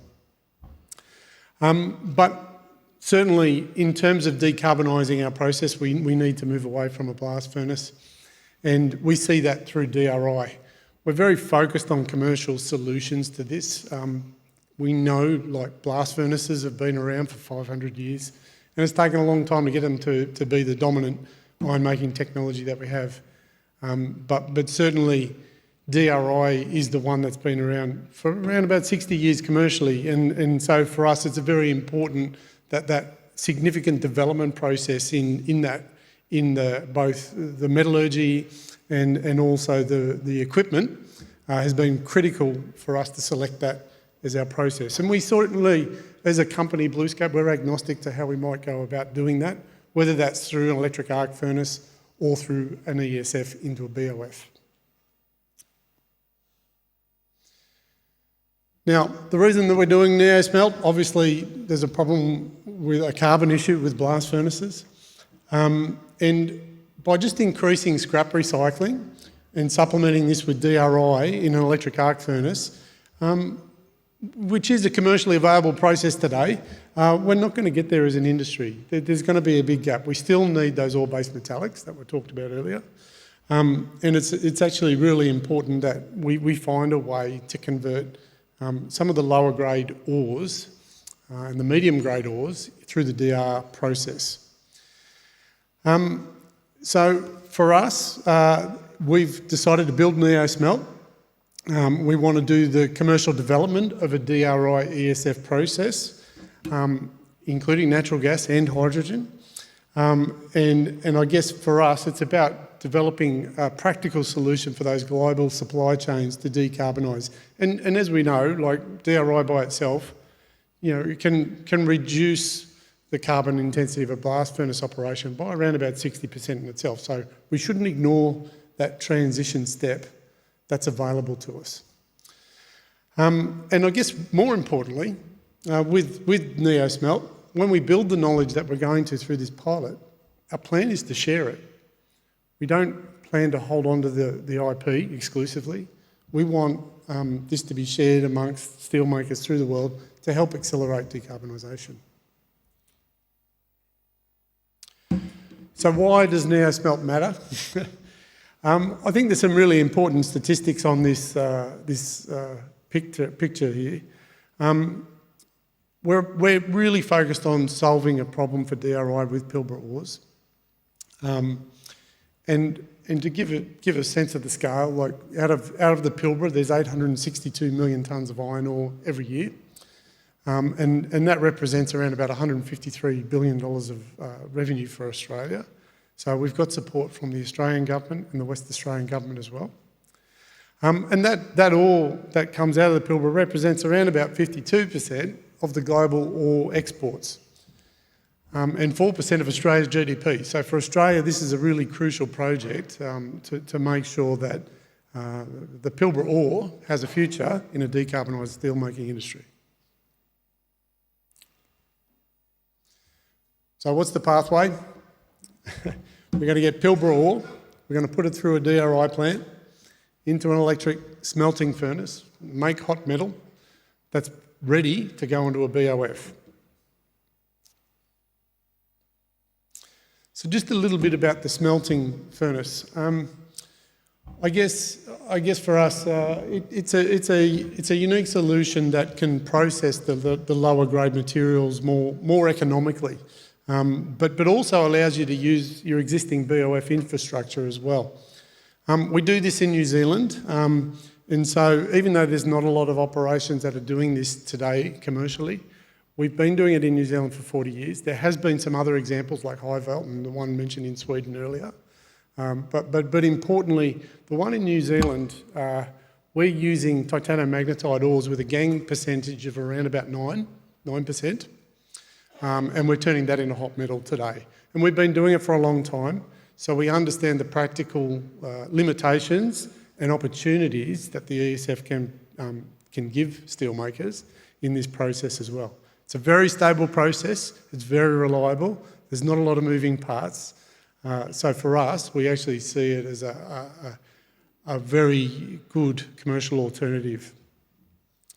I guess in terms of key unknowns for this, for the ESF for steelmakers, I mean, we do it in New Zealand, but it's with a different, it's not as a available sort of material. So we want to do that for available materials. But some of the things that we've learned through our process over in New Zealand is that, you know, we can adjust metallisation content, we can adjust the carbon content in the iron, we can add carbon additions and how to do that most efficiently and successfully, how to manage the slag, how to get the viscosity and the metallurgical properties of that slag right, and also thinking about the physical metallurgy that happens. So how do you manage feed piles, what position do you do them with respect to the edge of the furnace and the electrodes?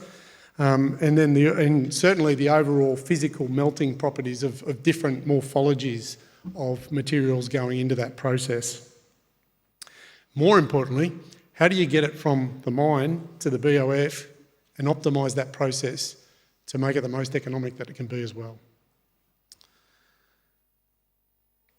I guess through this process, through the plant that we've designed and through our experience in New Zealand, we've worked out how to make sure that we look after electrode consumption, production optimisation, carbon control, but also tap hole and refractory management, all the practical things that you need to make a commercial project successful. So a bit about the detail of the plant that we're building.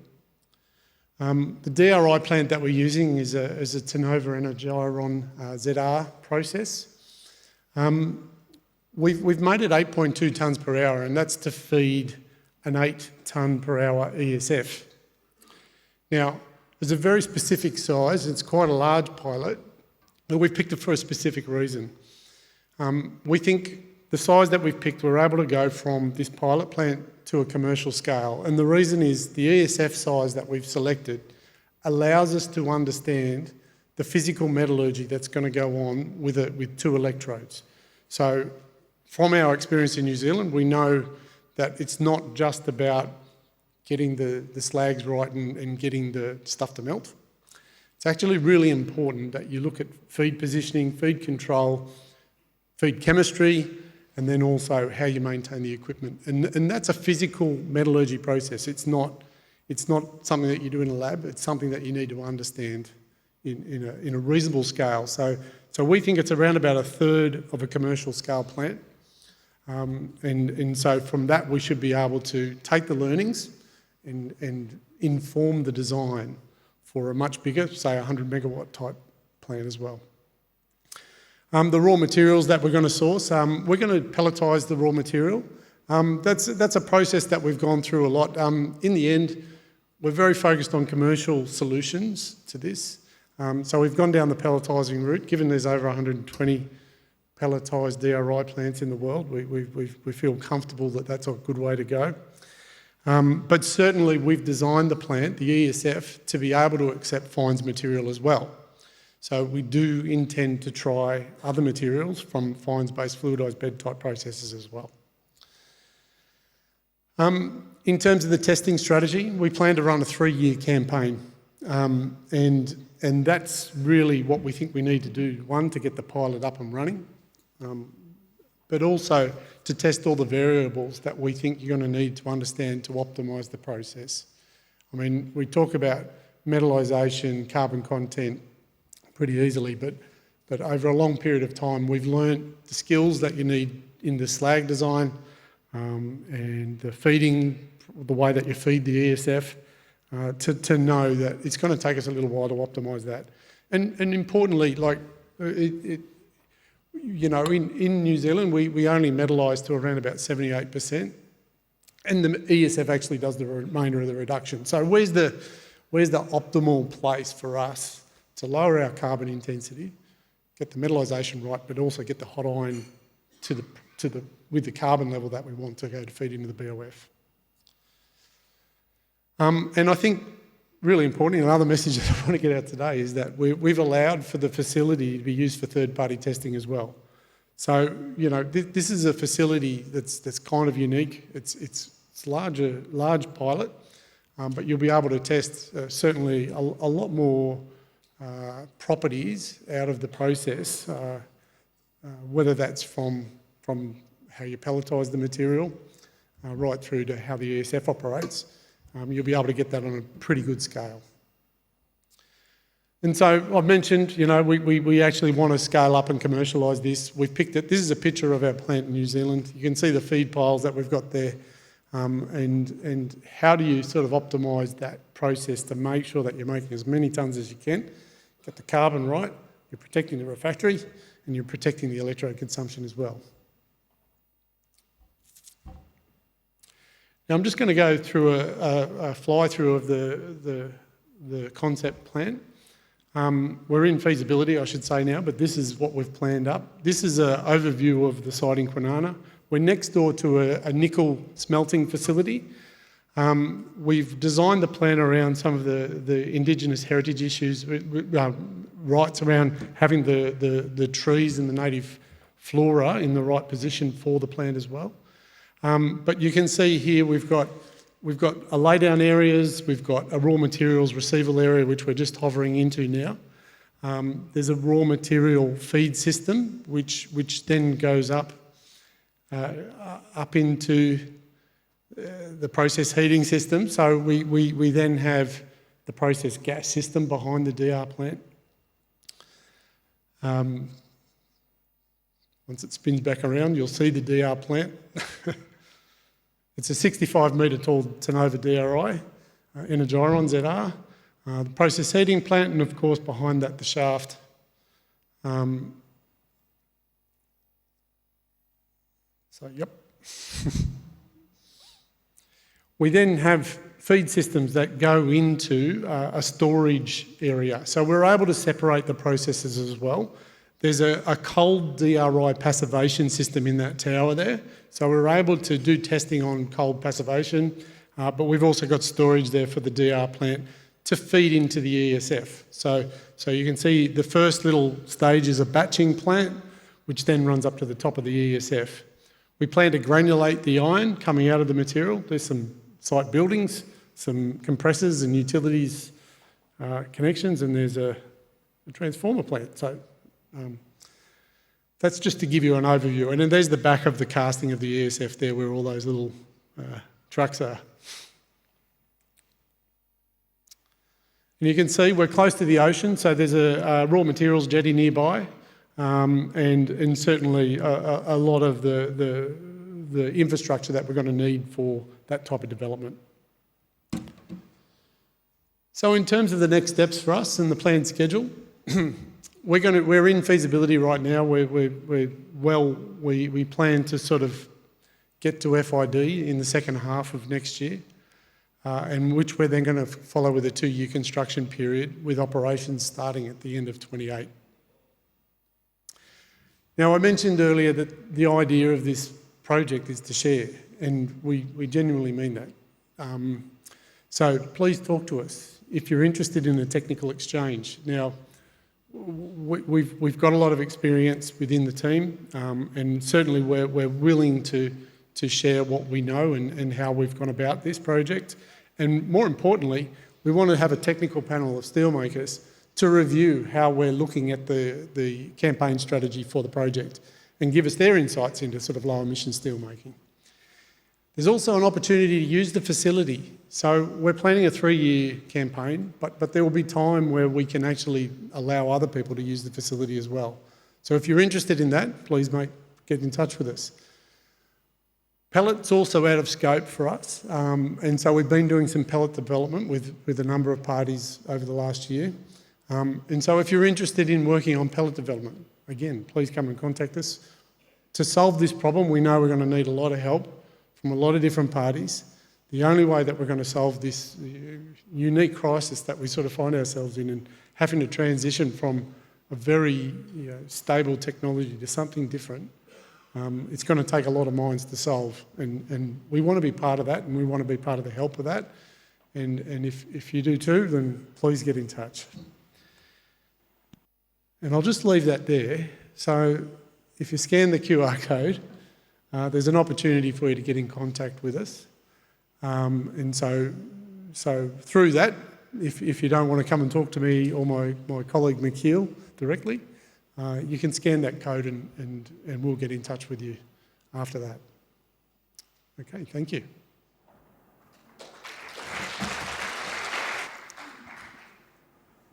Excellent. So the invitation is open there in your last slide. I encourage everybody to scan this and then have a chat with Chris if you have the opportunity over coffee or lunch. Yeah. Questions? I have got one question of my own. Let's say that fast forward, you scale up. How do you envisage the grid connection and the stability? Are those conditions favorable? I think, I mean, when you compare the ESF operation to an EAF, it's significantly more stable. So you're at a constant, you're constant drawing electricity, and it's not volatile in its nature like an EAF can be. There do need to be the right grid connection, but certainly it's not as onerous as perhaps having the same as an EAF has. So interestingly, the actual, for a similar tonnage between an ESF and an EAF, the electricity is very similar. The electricity requirements are very similar. Yep. Second row.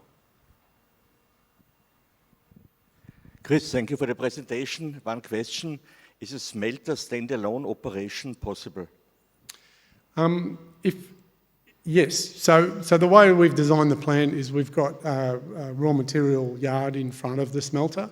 So if we had some DRI, and we do plan to purchase some DRI, some commercial grade DRI, yes, we can. We can use that as feed as well.